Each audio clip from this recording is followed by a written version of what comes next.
Genèse 17, 1 à 4. Lorsqu'Abraham fut âgé de 99 ans, l'Éternel apparut à Abraham et lui dit: Je suis le Dieu Tout-Puissant.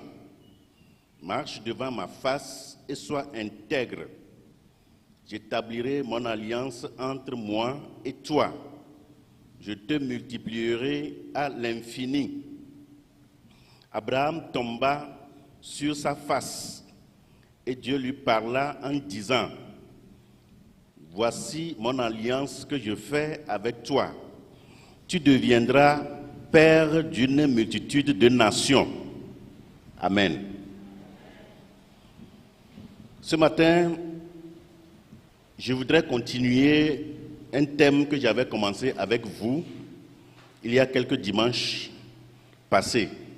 Marche devant ma face et sois intègre. C'est la deuxième partie. Il y a une troisième partie qui nous attend les jours à venir. Marche devant ma face et sois intègre. Prions le Seigneur. Père, nous voici devant ta face. Nous qui sommes tes enfants, qui avons décidé de marcher avec toi, marcher devant ta face, qui avons décidé de te louer, t'adorer, te donner toute notre vie. Parle à nos cœurs encore ce jour et trace-nous la voie par excellence par laquelle nous allons être agréables et rentrer dans nos promesses, les promesses que tu nous as faites. Bénis ce moment pour nous, au nom de Jésus. Amen. Marche devant ma face et sois intègre. Une des conditions à remplir pour être agréable à Dieu et entrer dans ses promesses est de marcher devant lui dans l'intégrité. Abraham avait 75 ans quand Dieu lui a dit de quitter son pays pour aller dans le pays qu'il va lui indiquer. Nous allons essayer de corriger cette petite erreur dans la première intervention. Ce n'était pas très juste. Abraham avait 75 ans quand Dieu lui avait dit de quitter son pays. Et Dieu lui dit qu'il va lui indiquer un autre pays. Là, il ira. Dans le passage que nous avons lu, la Bible nous dit que Abraham avait eu 99 ans en ce moment. Mais à 75 ans, il a reçu l'ordre de Dieu de quitter son pays. Ce que nous lisons dans Genèse, le chapitre 12 et le verset 4. Abraham partit donc comme l'Éternel le lui avait demandé, et l'autre s'en alla avec lui. Abraham avait 75 ans quand il quitta Aram. Et quand il avait 99 ans, Dieu lui apparut encore et lui dit: Abraham, je suis le Dieu Tout-Puissant. Écoutez bien, je suis le Dieu Tout-Puissant.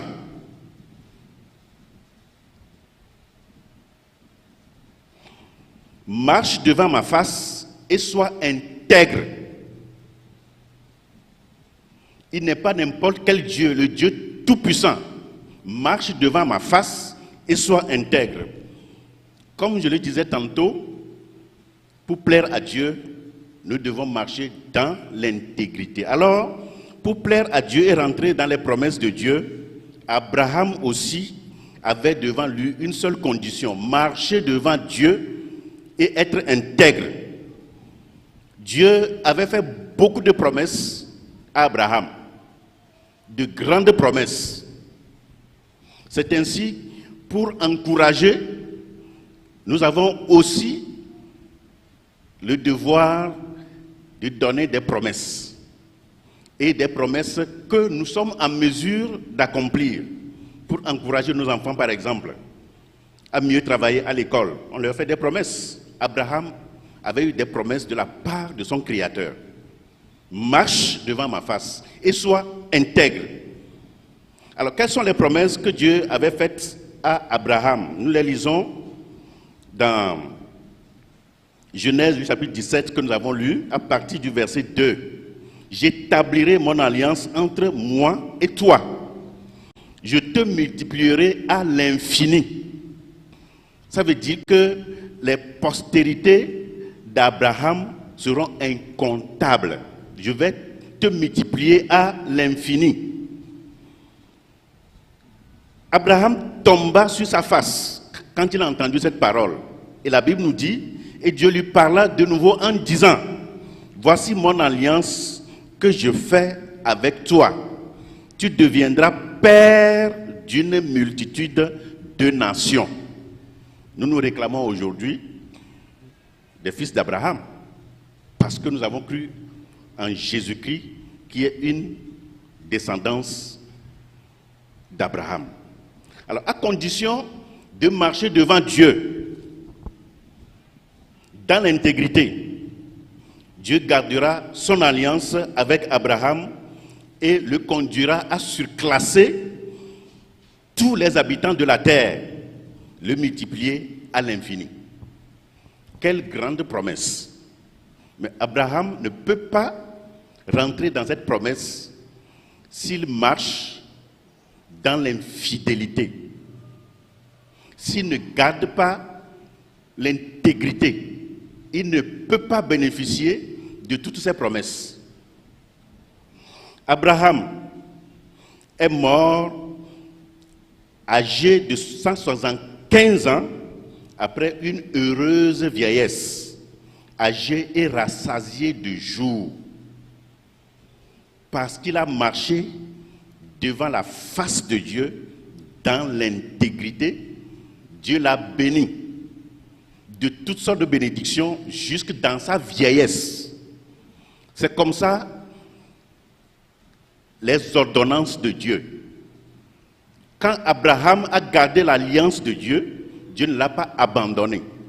Certes, sur le parcours, il a trébuché, mais il n'a pas fait de là où il a trébuché sa couche. Il s'est levé. Et il a continué la marche en gardant la relation avec Dieu. Et même dans sa vieillesse, Dieu l'a béni. C'est aussi une promesse de Dieu. Dieu nous bénira dans notre vieillesse. Dieu n'a pas changé sa condition avec nous aujourd'hui. Il ne l'a pas changé avec toi, il ne l'a pas changé avec moi. Ce matin, il me dit, pasteur Adadé, marche devant ma face et sois intègre. Ce matin, il te dit, en t'appelant par ton nom, toi-même tu connais ton nom, Akosiwa, Koku. Quand nous allons au Grand Nord, c'est Yentchabré. Jeanne, Mazama, Yawa Kossi, Wina, Marc, Julie, William. Mets ton nom à la place d'Abraham. Dieu te parle ce matin. Il me parle aussi. Marche devant ma face et sois intègre. L'intégrité, c'est la probité, c'est l'honnêteté. L'intégrité, c'est l'état de ce qui est intact, qui n'a subi d'altération. C'est intact, c'est complet. L'intégrité est la qualité d'une personne qui n'accepte pas la corruption. L'intégrité, c'est la qualité d'une personne qui n'accepte pas la corruption. Un homme intègre est celui qui, sur toute la ligne, est droit comme une aiguille. C'est droit comme une aiguille. Dieu nous invite à être intègres dans tous les domaines de la vie. Les domaines de la vie sont très nombreux. Je ne peux pas les citer ici tous ce matin, mais je vais citer quelques-uns. Nous avons déjà parlé de l'intégrité dans les affaires de l'argent. Mais aujourd'hui, je vais vous parler de l'intégrité dans l'exercice de notre fonction.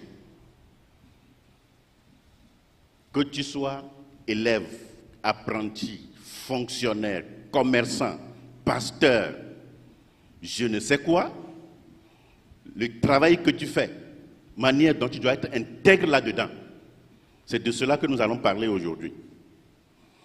Tu es un banquier, par exemple. Comment traites-tu avec l'argent? Détournes-tu l'argent de ton service? Ou bien tu es droit, tu fais un rapport correct? L'argent, nous l'avions dit, c'est un grand tentateur, il tente. Toi-même, tu dois mettre des garde-fous. Sinon, tu mets la main dedans. Or, il n'y a pas que le vol, plutôt l'adultère, qui empêche d'être intègre, qui empêche d'aller au ciel. Nous avons beau tourner les projecteurs sur l'adultère, la fornication, mais il y a le vol aussi, qui est un péché. Si tu voles, tu ne peux pas voir le paradis.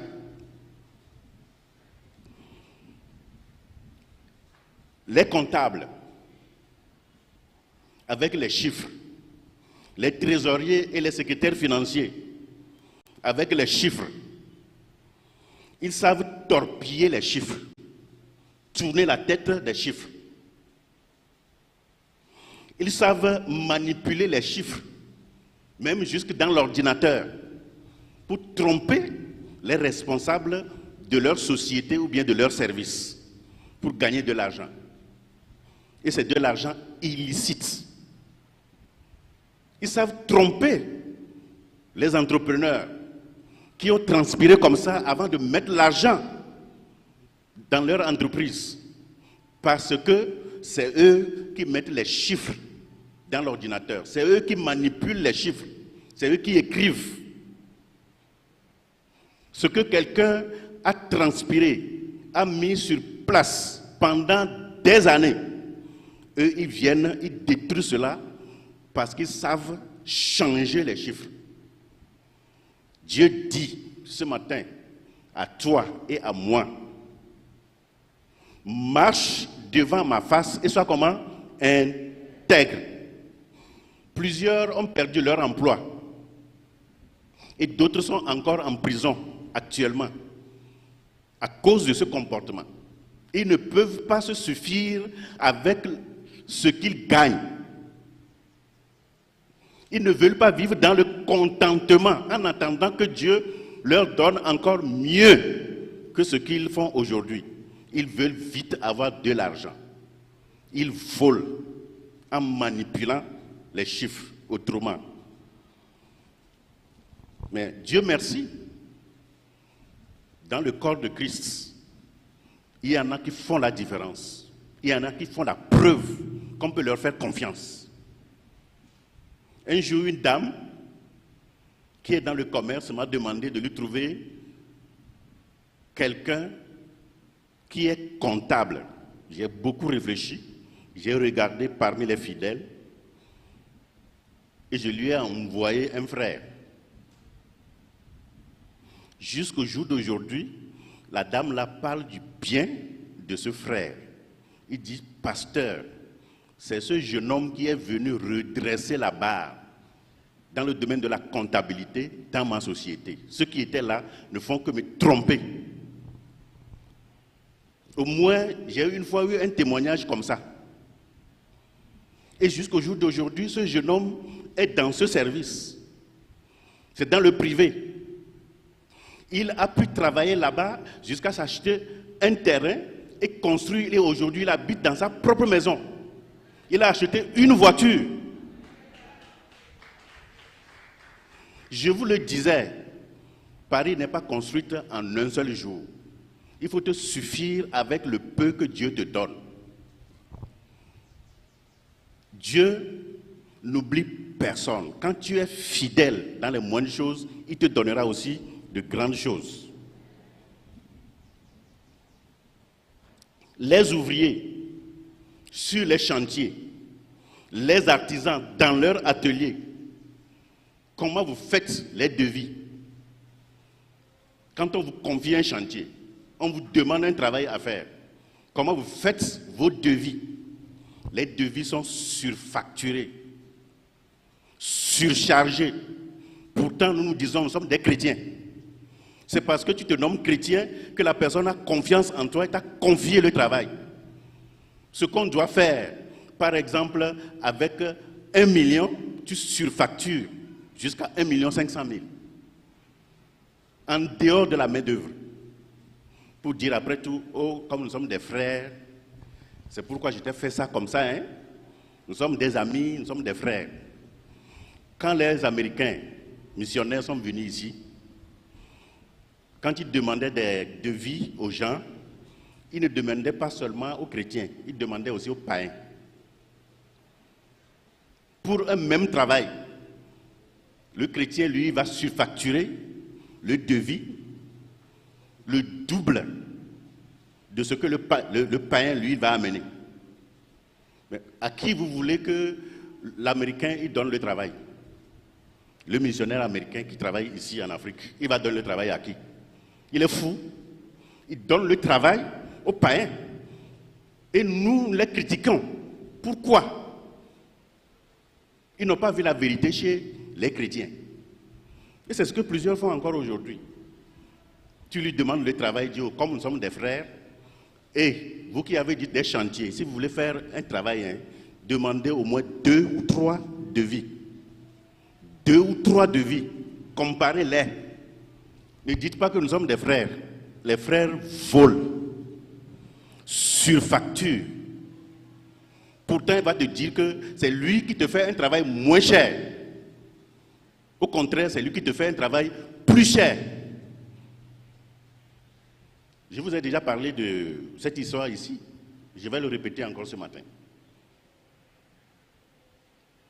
La même sœur qui m'avait demandé de lui trouver un comptable. Il y a des gens qui ont volé dans sa société. Elle est allée voir un pasteur.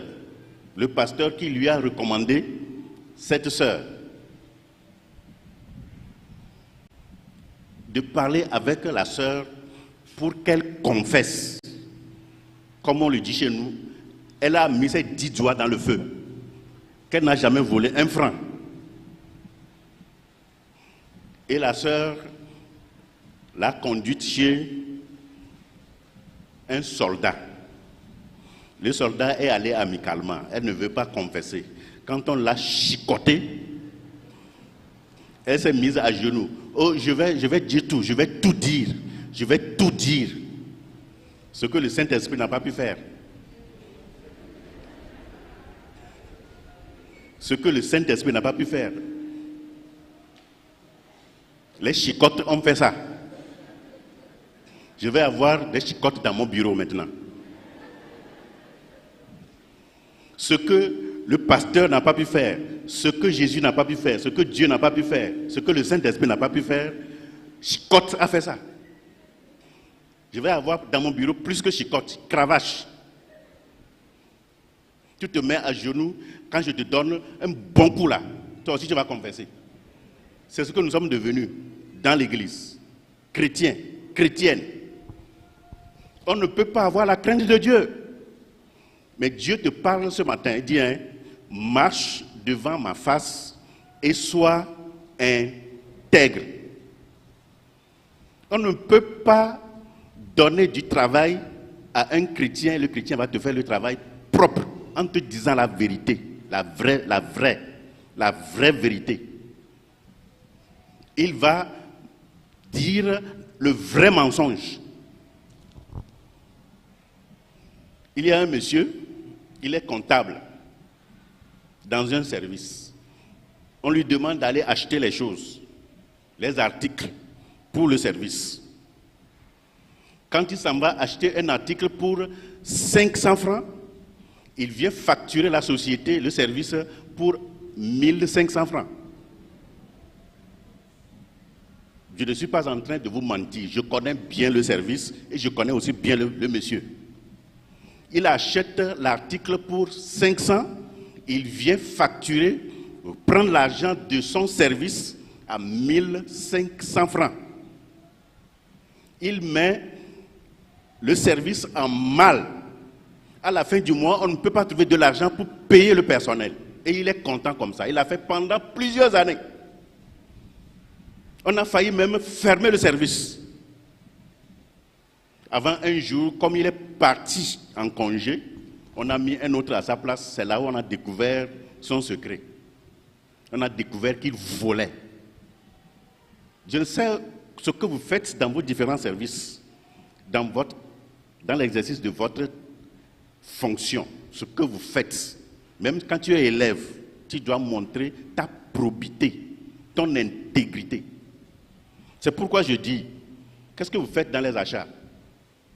Vous qui avez la possibilité d'aller acheter les choses et venir déposer. Qu'est-ce que vous faites?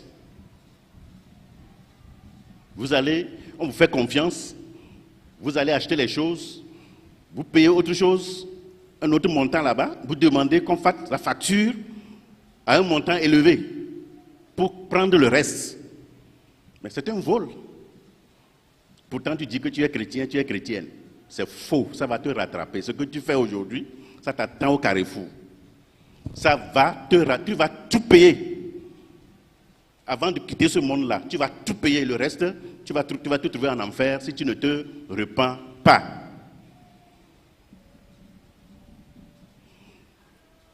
Je connais aussi un monsieur, très bien. Là où il travaille aussi, je connais très bien. Il a la possibilité, on lui demande d'aller acheter tout ce qui concerne le nettoyage, les balais, les serpillères, les papiers hygiéniques, le savon, tout.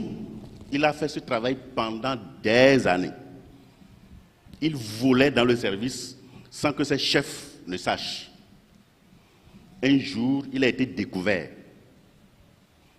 Vous pensez qu'on va lui faire quoi? Hein? On s'est séparé de lui amicalement. Lui, on ne l'a pas envoyé directement en prison. C'est dans une boîte chrétienne. On lui a fait grâce. On l'a mis dehors. Il n'a appris aucun métier. On l'a gardé là-bas et il se faisait de l'argent comme ça. Finalement, il n'a plus de travail. Il est devenu très malheureux. Très, très, très malheureux. Et tout dernièrement, il est mort. On l'a déjà enterré. Il est mort. On l'a enterré. Si tu veux vivre dans la magouille, tu vas faire de ta longue vie une courte vie. Tu vas mourir tôt. Dans la misère. Sois droit comme une aiguille. On te donne 1000 francs d'aller dépenser. Dépense les 1000 francs. Fais un rapport correct avec des reçus. Venir présenter à celui qui t'a demandé le travail. Tu le fais comme ça tout le temps. Tu vas inspirer confiance aux gens. On va te confier beaucoup d'autres choses devant. C'est comme ça la vie. J'étais étonné quand on avait une fois demandé à un jeune homme frigoriste que je connais bien. Il a fait le devis pour un travail. On lui a donné l'argent. Il est allé acheter lui-même le matériel. Il est venu faire le travail.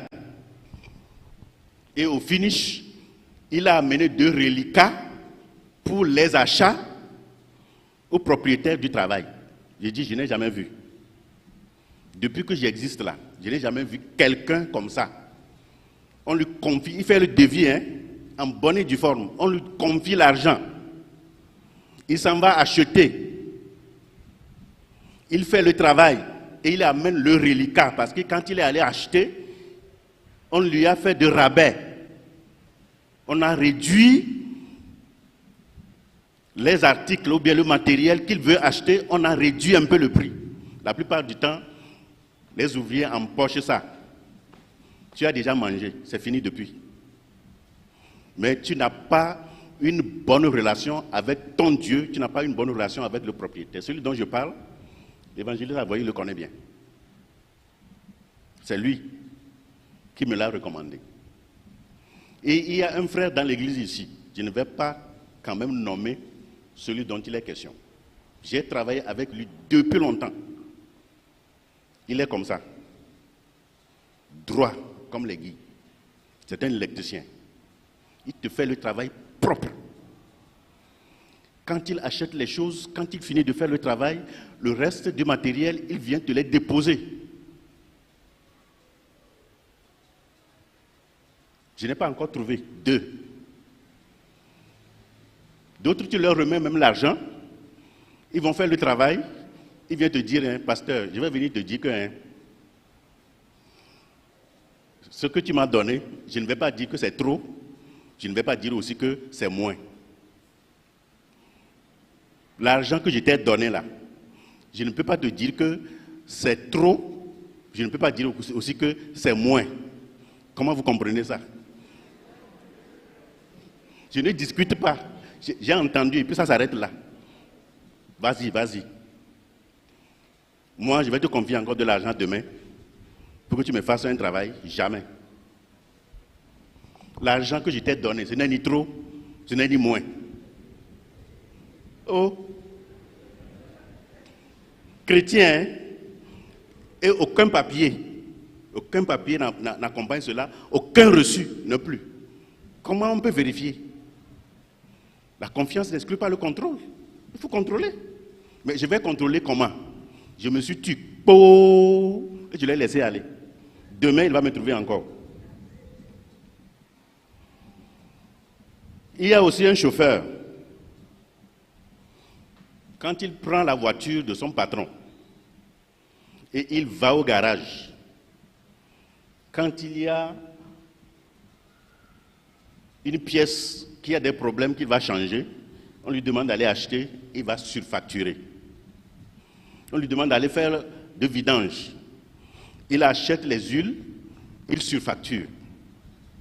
Jusqu'au jour où son patron a su cela. Il va rester encore dans le service. On l'a mis dehors. Et aujourd'hui, il souffre, il galère. Comment on ne peut pas être correct avec Dieu, man? Moi, je n'arrive pas à comprendre. Comment vous ne pouvez pas être correct avec vous-même, avec Dieu et avec vos frères? Non. C'est quoi? Même ceux qui ont construit des maisons à étages, ils ne dorment que dans une pièce. Ou bien, mais si Dieu veut que toi aussi tu construises une maison à étage demain, mets ta vie sur de bonnes bases. Dieu te bénira, toi aussi tu vas construire demain. Tu n'as pas besoin de voler d'abord. Tu n'as pas besoin de voler pour aller construire une maison et vivre dans la maison, la peur dans le ventre. Tu dois dormir dans la maison du sommeil du juste. C'est pourquoi il faut bâtir les choses sur de bonnes bases, dans la vérité, dans la fidélité. Même si quelqu'un parle mal de toi, disant que tu voles, que ce soit le mensonge. Quand on va dedans, on sait que c'est le mensonge. C'est de la jalousie. Soyez correct avec Dieu. Marchez dans la voie du Seigneur.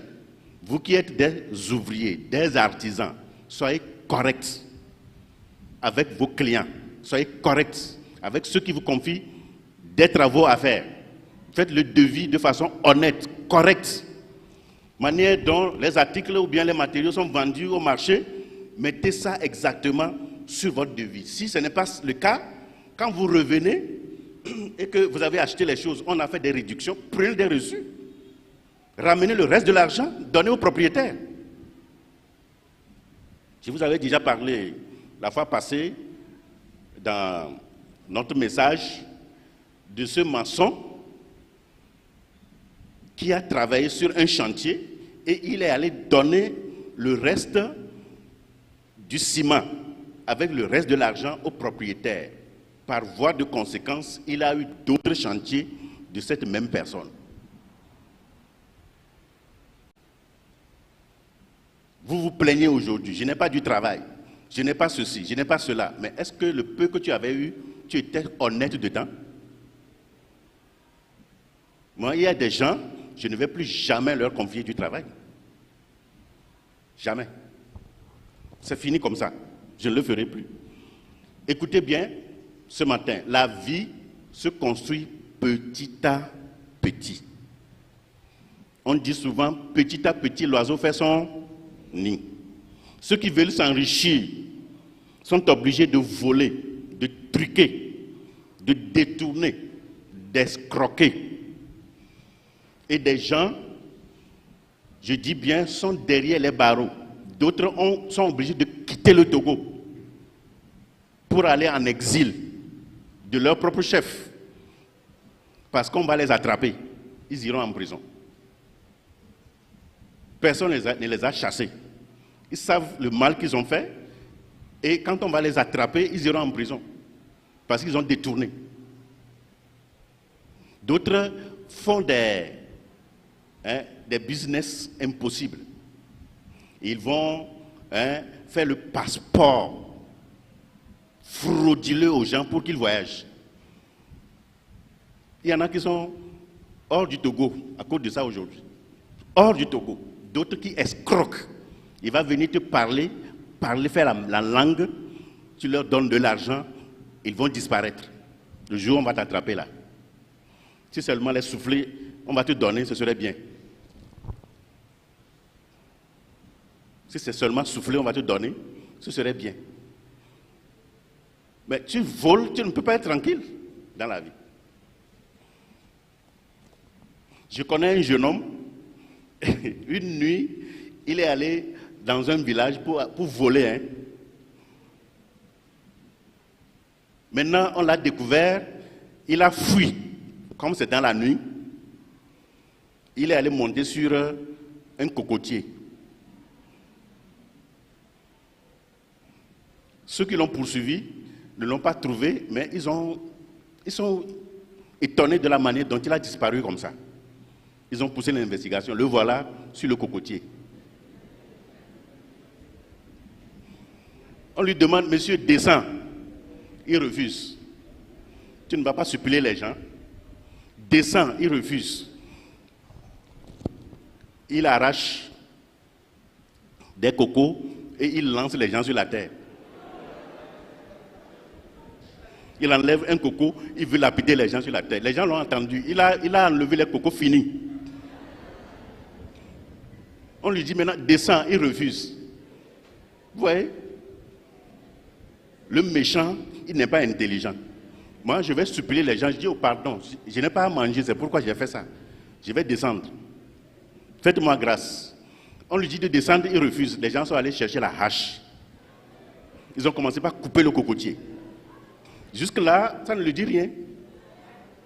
On a coupé le cocotier jusqu'à le cocotier est tombé avec lui et il est tombé mort sur le champ. Comment on peut être con comme ça? Le voleur. C'est ça qui t'attend aussi. Quand tu es voleur, truqueur, escroc, tu n'es plus intelligent. Le diable va te pousser jusqu'à un jour, tu vas te trouver dans la misère. Ce n'est pas moi qui le dis. La Bible nous avertit.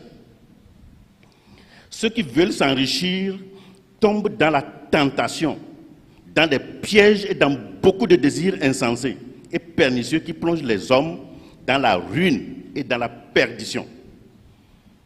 1 Timothée, le chapitre 6, verset 9. Et le verset 10 nous dit, « Car l'amour de l'argent est une racine de tous les maux, et quelques-uns, en étant possédés, se sont égarés loin de la foi et se sont jetés eux-mêmes dans bien des tourments. » Vous qui voulez vous enrichir de façon illicite et rapidement, le malheur est sur le chemin. L'argent n'est pas lui-même le problème, c'est son amour et aussi la manière dont nous voulons l'avoir. Nous devons apprendre à vivre dans le contentement avec le peu que Dieu nous a donné, espérant que Dieu pourvoira à nos besoins futurs en couronnant nos efforts dans nos travaux de succès. Ce n'est pas le vol qui va régler le problème. Paul dira dans 1 Timothée, le chapitre 6 et le verset 6, c'est en effet une grande source de gain que la piété avec le contentement. Et Paul dira, je sais vivre dans l'humiliation et je sais aussi vivre dans l'abondance. Contentez-vous de la part que Dieu vous a faite. Et Dieu aidant, votre situation va changer en demeurant fidèle au Seigneur. N'optez pas pour la malhonnêteté. Soyez intègre, juste, fidèle jusqu'à la mort.